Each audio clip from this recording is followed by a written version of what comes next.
Puji Tuhan, salam sejahtera Bapak Ibu Saudara-saudari keluarga besar GPD El Shaddai Magelang yang selalu dirindukan oleh Tuhan. Dan biarlah kita pun sama merindukan Tuhan dalam setiap langkah kehidupan kita. Oleh karena itu Bapak Ibu, hari ini kita kembali deklarasikan resilient.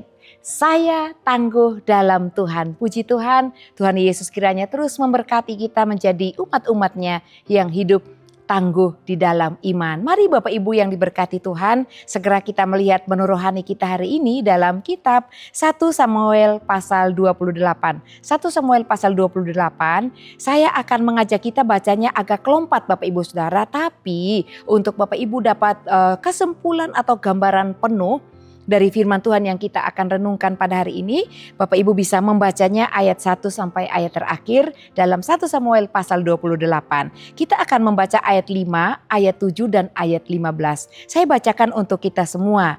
Ayat 5 firman Tuhan berkata, ketika Saul melihat tentara Filistin itu, maka takutlah ia dan hatinya sangat gemetar. Ayat 7, lalu berkatalah Saul kepada para pegawainya, carilah bagiku seorang perempuan yang sanggup memanggil arwah, maka aku hendak pergi kepadanya dan meminta petunjuk kepadanya. Para pegawainya menjawab dia, di Endor ada seorang perempuan yang sanggup memanggil arwah. Ayat 15. Sesudah itu berbicaralah Samuel kepada Saul, mengapa engkau mengganggu aku dengan memanggil aku muncul? Kata Saul, aku sangat dalam keadaan terjepit. Orang Filistin berperang melawan aku dan Allah telah undur daripadaku. Ia tidak menjawab aku lagi baik dengan perantaraan nabi maupun dengan mimpi. Sebab itu aku memanggil engkau supaya engkau memberitahukan kepadaku apa yang harus ku perbuat. Puji Tuhan Bapak Ibu yang diberkati oleh Tuhan, hari ini kita akan belajar dengan satu judul melalui firman Tuhan, trap, yaitu terjepit. Nah Bapak Ibu, kita melihat pengakuan Saul dalam kitab 1 Samuel pasal 28 ini, bahwa di ayat 5 dikatakan ketika Saul melihat pasukan Filistin yang akan menyerang bangsa Israel, dikatakan dia sangat ketakutan dan sangat gemetar dalam hatinya. Kalau hati sudah gemetar, tentu badan kita pun mengikuti Bapak Ibu, karena pusat kehidupan firman Tuhan katakan adalah hati. Ketika hati kita mulai panik, takut, gentar, maka tubuh kita pun akan panik jadinya. Dan oleh karena itu dikatakan di ayat 7 tadi, dia menyuruh pegawainya untuk mencarikan dia seorang perempuan peramal. Seorang perempuan yang bisa mengetahui atau memanggil seseorang yang bisa ditanyakan atau orang-orang pintar. Nah pegawainya ya tentu mengikuti Bapak Ibu yang diberkati Tuhan, sebab Saul ini adalah pemimpin. Dan pegawainya berkata, di Endor ada seorang perempuan peramal. Nah kita melihat Bapak Ibu yang diberkati Tuhan, di ayat 15 benar. Dan di ayat-ayat sebelumnya dijelaskan bahwa Saul ini berkemas. Dia mengganti jubah sebagai raja. Dan dia memakai baju biasa, dia menutup kepalanya. Dan di waktu malam hari dia berjalan pergi ke Endor. Dia tinggalkan istananya. Dia pergi ke Endor dan benar bertemu dengan seorang perempuan peramal. Dan sampai di sana di ayat 15 tadi yang kita sudah baca dikatakan, dia menemui perempuan itu dan menyuruhnya untuk memanggilkan seseorang. Tapi perempuan ini Bapak Ibu pengakuannya ya indah sekali. Dia berkata kepada Saul, ya mengapa engkau mempertaruhkan nyawaku? Aku harus mati atau dihukum. Engkau tidak mengetahui bahwa Saul sudah melarang, bahkan Saul sudah memusnahkan semua Baal, berhala, bahkan orang-orang peramal dari Israel. Dan kalau hal itu dia lakukan lagi, maka dia akan kehilangan nyawa. Tetapi perempuan ini tidak mengetahui bahwa yang ada di hadapannya adalah Raja Saul sendiri. Karena Raja Saul menyamar, dia mengganti pakaiannya, dia memakai penutup kepala, sehingga perempuan peramal ini tidak dapat mengenali bahwa itu Raja Saul sendiri. Dan Bapak Ibu yang menarik, ketika perempuan peramal ini memanggil kembali Samuel, yang sudah dipanggil Tuhan, artinya sudah meninggal, dikatakan oleh firman Tuhan muncul. Dan perempuan peramal ini menjadi kaget, dia berteriak ketika arwah atau dari sosok Samuel ini berhadapan dengan perempuan peramal ini. Dan dia keluar, dia katakan kepada Raja Saul, dia berkata bahwa mengapa engkau menipu engkau? Ternyata engkau adalah Raja Saul sendiri. Tapi kelanjutannya Bapak Ibu Saudara membaca firman-Nya, firman Tuhan menjelaskan bahwa Raja Saul memberikan kenyamanan dalam pikiran dan hati perempuan ini untuk tidak merasa takut dengan hal itu, bahwa dia tidak akan menanggung dari kesalahan tersebut. Nah Bapak Ibu yang diberkati Tuhan, satu yang kita pelajari dari kisah Saul. Di ayat yang ketiga Bapak Ibu bisa baca di pasal yang sama, 1 Samuel pasal 28. Di sana Saul ini menjadi raja yang hebat, di mana dia membasmi, menghalau, menghilangkan semua berhala-berhala yang ada di Israel, termasuk melarang tidak akan ada lagi peramal atau penenung. Kalau ada orang yang sebagai penenung, baik laki-laki maupun perempuan, maka mereka akan kehilangan nyawa, mereka akan dihukum, bahkan akan mati karena mereka melanggar peraturan. Tetapi dalam waktu yang berbeda, yang melakukan, yang melanggar peraturan itu sendiri adalah Raja Saul. Kenapa Raja Saul bisa melakukan hal itu? Ya kembali lagi, satu Bapak Ibu Saudara, dia sedang berada dalam keadaan ketakutan. Dan dia gemetar. Dan yang berikut, yang kedua dikatakan pada ayat 15. Dia sangat berada dalam keadaan terjepit. Ya, ketika seseorang berada dalam keadaan terjepit, dia bisa kalang kabut, bisa salah langkah, bisa salah arah.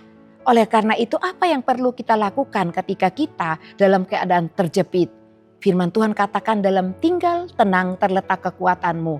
Mungkin Bapak Ibu, dan bukan hanya mungkin, pilihan kita adalah mungkin harus berdiam diri, ya, mengambil langkah untuk berdiam sejenak, berlutut di hadapan Tuhan. Sebenarnya Saul ini sudah melakukan. Dia datang kepada Tuhan melalui para imam, dia datang kepada Tuhan bertanya, dan dia mengakui bahwa Tuhan tidak menjawabnya baik melalui imam, mimpi, ya, dan petunjuk yang lain. Oleh karena itu dia sangat kepepet nih. Dia sangat terjepit oleh keadaan. Di depan ada pasukan Filistin yang akan menyerang bangsa Israel. Dan dia tentunya takut kalau bangsa Israel diserang, tentunya musnah adanya. Lawannya adalah orang-orang kuat, lawannya adalah orang-orang hebat dalam berperang. Bapak Ibu Saudara, apakah kita pernah juga dalam keadaan yang sama? Atau mungkin belum pernah, tapi di waktu mendatang kita akan diperhadapkan dengan hal yang sama. Ada penyebab membuat kita takut, ada masalah, ada pergumulan berat. Ada hal-hal yang di luar kemampuan kita dan kita harus hadapi. Dan ketika kita berdoa kepada Tuhan, tapi belum ada jawaban, apa yang harus kita lakukan? Saul mengambil langkah mencari perempuan-perempuan peramal. Orang-orang peramal mencari orang pintar. Dan kadang-kadang ini memang pilihan yang tidak mudah Bapak Ibu Saudara. Firman Tuhan sedang mengingatkan kita melalui peristiwa Raja Saul. Supaya ketika kita dalam keadaan terjepit, kita tidak lari kepada orang pintar. Kita tidak mencari pertolongan kepada orang-orang yang bisa meramal tentang masa depan, kehidupan kita, bisnis kita, usaha kita. Atau masalah persoalan yang kita hadapi dalam kehidupan ini. Sebab itu kekejian di mata Tuhan. Dan apa yang akan terjadi dalam kehidupan kita? Efek sampingnya dari kita menduakan Tuhan, ya, lari kepada orang pintar untuk menolong kita, memberikan petunjuk bagi kita. Ya, kisah Saul dalam perikop ini sungguh menyedihkan Bapak Ibu Saudara. Dan kalau kita mengambil langkah yang sama tentu juga sangat menyedihkan. Di sini kita melihat bahwa apa yang dilakukan Saul adalah tindakan menyangkali iman. Ini dampaknya. Ya, dapat meninggalkan iman percaya kita. Mungkin kita berkata atau berpikir, wow, saya kan tidak berkata, aku tidak percaya kepada Tuhan Yesus lagi karena Tuhan tidak menjawab doaku. Enggak. Dengan kita pergi kepada orang pintar atau mencari petunjuk lain baik kepada peramal, para dukun mungkin Bapak Ibu Saudara, ya. yang bisa segera mungkin bisa menolong kita, mencari petunjuk bagi kita, memberikan jalan keluar bagi kita. Itu artinya kita menyangkali iman percaya kita kepada Tuhan. Karena kita dengan lari kepada pribadi yang lain berarti kita menyangkali bahwa Tuhan lebih berkuasa dan mampu untuk menolong kehidupan kita. Dan kepercayaan kita yang paling mendasar kepada Tuhan kita tinggalkan karena kita datang kepada sesama manusia. Dan itu merupakan hal yang salah di hadapan Tuhan. Dan yang berikut, dampaknya kita menomorduakan Tuhan. Firman Tuhan menjelaskan Allah itu adalah Allah yang cemburu. Ketika kita menomorduakan Dia, kita mengesampingkan Dia, padahal Dia Allah yang sanggup menolong kita, itu adalah hal yang keliru. Oleh karena itu kita tidak menjadi pribadi yang menomorduakan Tuhan. Dan yang ketiga Bapak Ibu, dampaknya ini juga menjadi penyembahan berhala. Kita memberhalakan orang-orang yang pintar.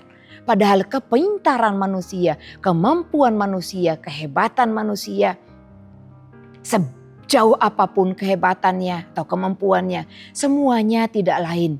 Kekuatan yang dia miliki berasal dari Tuhan. Dan tentunya kalau kita datang kepada peramal atau orang pintar untuk mendoakan kita, meminta petunjuk kepada mereka, bukan dari Roh Tuhan yang memimpin mereka untuk menyatakan sesuatu hal kepada kita. Peramal bukan berdoa kepada Tuhan, tapi dia meramal dengan kemampuannya. Dan kadang-kadang kalau kita larinya kepada dukun untuk minta petunjuk, siapa yang memberi dia petunjuk? Bukan Tuhan, melainkan roh yang lain. Oleh karena itu ketika kita lari kepada orang pintar, kita sedang berharap kepada roh-roh yang lain selain Tuhan. Oleh karena itu Bapak Ibu, jangan menduakan Tuhan dengan mencari orang pintar, peramal, dukun, dan yang sejenisnya. Karena kita sedang meninggalkan keiman percaya kita kepada Tuhan dan dikatakan kita juga adalah orang yang menyangkali iman. Dan Saul menyangkali imannya di hadapan Tuhan. Itu sebabnya dia tidak lagi menjadi raja, bahkan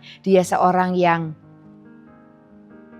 imannya luntur di hadapan Tuhan di akhir hidupnya. Oleh karena itu Bapak Ibu, mari di dalam kehidupan kita mengiring Tuhan, jangan sampai kita seperti Saul. Di akhir hidup kita berubah tidak setia kepada Tuhan, tidak lagi mengutamakan Tuhan tapi menomorduakan Tuhan. Karena kita dalam keadaan terjepit, karena kita dalam keadaan ketakutan, karena kita gemetar, kita tidak ada lagi jalan keluar yang lain. Seolah-olah jalan kita sudah buntu, tidak ada pilihan yang lain. Tetapi meskipun di jalan yang buntu, meskipun tidak ada pilihan lain, tetaplah berdiam diri di hadapan Tuhan. Mohonkan pengampunan. Mungkin kita berdosa, mungkin kita banyak kesalahan. Saul punya kesalahan sebelumnya. Itu sebabnya Tuhan belum mendengarkan doanya dan menjawab doanya. Kalau doa kita masih terhalang, Bapak Ibu, kita perlu koreksi diri kita. Mungkin ada hal-hal yang keliru, mungkin ada hal-hal yang salah yang kita lakukan dalam kehidupan ini. Puji Tuhan Bapak Ibu yang diberkati Tuhan, jangan pernah kita pergi ke dukun atau kepada orang-orang pintar atau peramal. Itu adalah kekejian bagi Tuhan dan membuat kita tidak diberkati lagi, bahkan undur dari hadapan Tuhan. Selagi ada kemurahan dan kasih karunia Tuhan, biarlah kita hidup dalam kemurahan, anugerah dan kasih karunia Tuhan. Tuhan Yesus memberkati. Kepada Bapak Ibu Saudara yang terus setia mengikuti Renungan 79, kiranya dapat menjadi berkat bagi kita bersama-sama. Bagi Bapak Ibu Saudara yang ingin didoakan untuk pokok doa tertentu atau ingin menyaksikan kesaksian, baik mujizat yang terjadi dalam kehidupan Bapak Ibu Saudara atau pemulihan masalah keluarga, apapun itu yang Tuhan lakukan, Bapak Ibu Saudara dapat saksikan melalui chat WhatsApp di nomor 081 327 420088. Puji Tuhan, mari kita berdoa. Terima kasih Bapa yang baik, segala kemuliaan, hormat, kejayaan hanya bagi Engkau. Sungguh Tuhan, Engkau Allah yang dapat menolong kami untuk kami kuat dalam iman percaya kami. Meskipun keadaan kami terjepit Tuhan, kami dalam keadaan tidak berdaya, kami dalam keadaan terbelenggu, kami dalam keadaan ketakutan. Biarlah kami tetap berdiam diri di hadapan-Mu. Mungkin ketika doa kami belum dijawab oleh Engkau Tuhan, ada penghalang yaitu dosa, pelanggaran yang kami lakukan. Biarlah kami datang merendahkan diri di hadapan-Mu dan memohon pengampunan-Mu sehingga doa kami dijawab oleh Engkau dan Engkau berkenan atas hidup kami. Tolong kami Tuhan untuk tidak cepat beralih hati, pikiran dan mencari pertolongan kepada orang-orang pintar atau dukun yang ada di sekitar kami. Sebab Engkaulah Allah di atas segala Allah. Engkau yang sanggup menolong dan memberkati kehidupan kami. Dalam nama Tuhan Yesus Kristus kami berdoa. Haleluya. Amin.